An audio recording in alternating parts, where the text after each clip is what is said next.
Hello po, magandang umaga. May na-receive po akong plant mail ngayon. So, bubuksan ko po siya. Ito po ay galing sa isang plant garden dito sa Cavite. Ipipin post ko na lang po dito sa video yung name ng garden niya. So, buksan na po natin and let's see yung quality ng mga plants na pinadala niya. So, ito po ay lahat mga aglaw.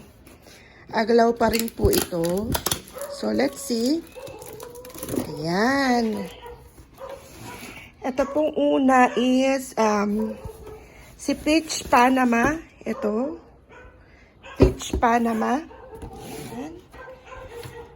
Ilalagay ko na lang din po yung price kung magkano ko siya nabili.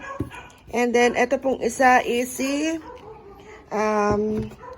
Costatum.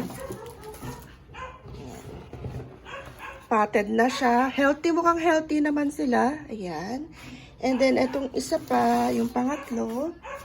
Unbox natin. Baya lalamog po ito. Wow. Ito po yung... Ayan. Medyo natapilak itong isang dahon.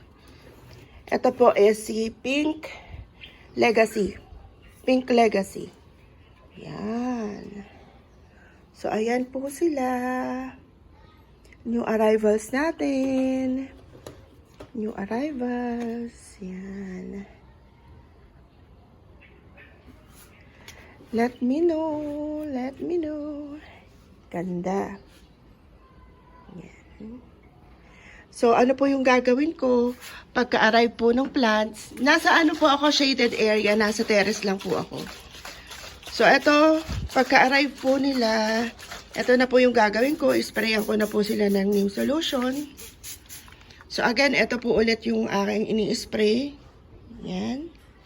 Ayan po, bale, 3 days po. Hayaan nyo lang po siya pagdating. Hintayin lang natin sila mag-stabilize ng 3 days. And then, i-update ko po kayo. So, these are my new plants for November. Today is November 29. November 29. So, new arrivals ng November 29. Thank you!